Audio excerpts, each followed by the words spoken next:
Digital citizenship and what it is.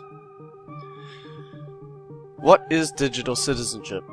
Well, digital citizenship can be defined as the norms of appropriate, responsible behavior with regard to technological use.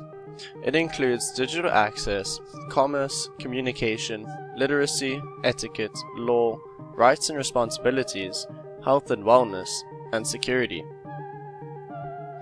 Digital access. Digital access is the full electronic participation in society. Technology users need to be aware that not everyone has the same opportunities when it comes to technology. Working toward equal digital rights and supporting electronic access is the starting point of digital citizenship. Digital exclusion makes it difficult to grow as a society, increasingly using these tools.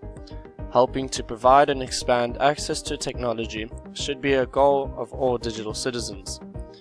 Users need to keep in mind that there are some that may have limited access, so other resources may be provided. To become productive citizens,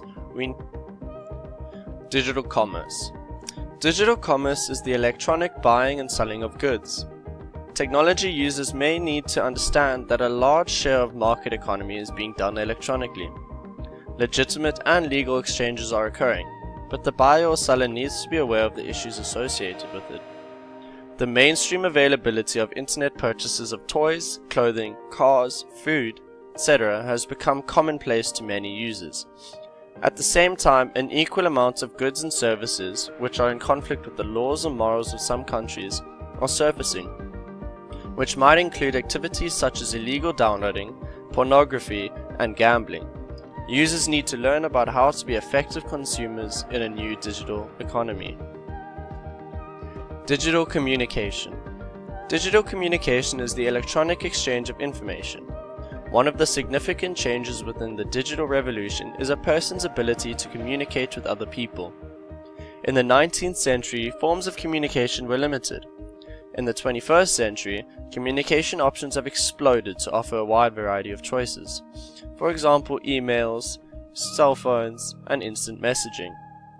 The expanding digital communication options have changed everything because people are able to keep in constant communication with anyone else. Now that everyone has the opportunity to communicate and collaborate with anyone from anywhere and anytime. Unfortunately, many users have not been taught how to make appropriate decisions when faced with so many different digital communication options. Digital literacy. Digital literacy is the process of teaching and learning about technology and the use of technology. While schools have made great progress in the area of technology and fusion, much remains to be done. A renewed focus must be made on what technologies must be taught, as well as how it should be used. New technologies are finding their way into the workplace that are not being used in schools. For example, video conferencing, online sharing spaces such as wikis, and other tools.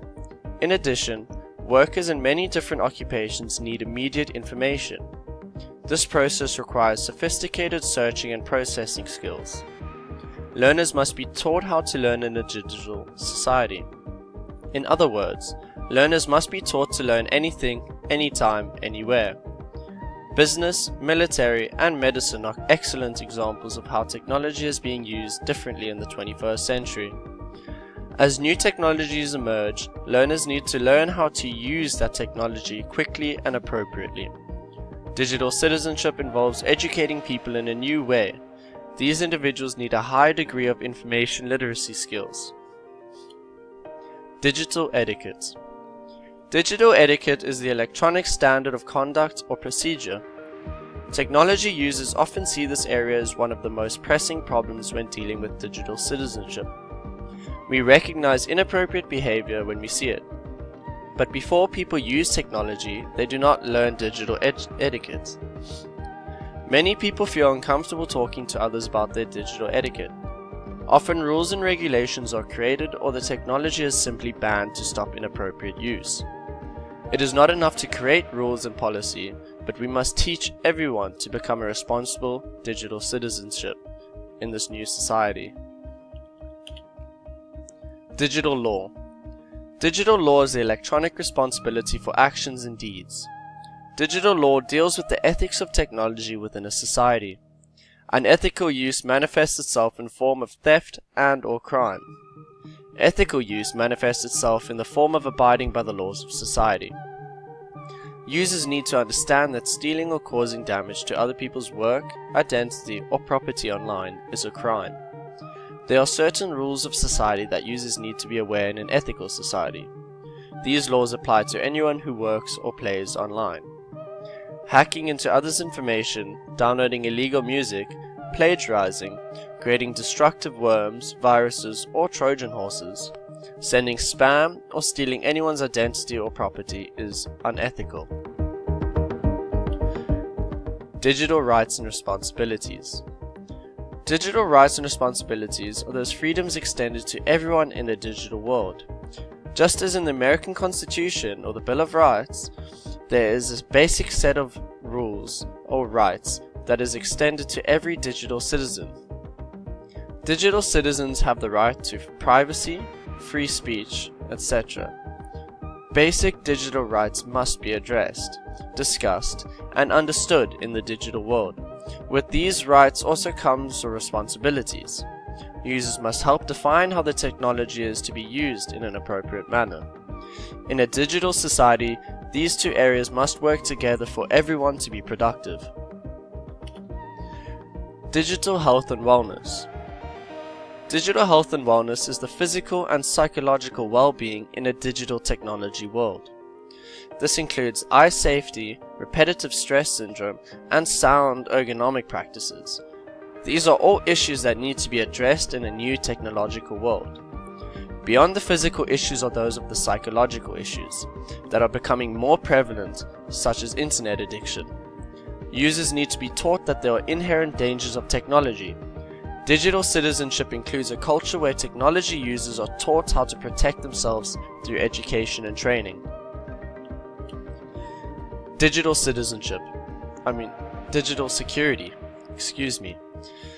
Digital security is the electronic precautions taken to guarantee safety.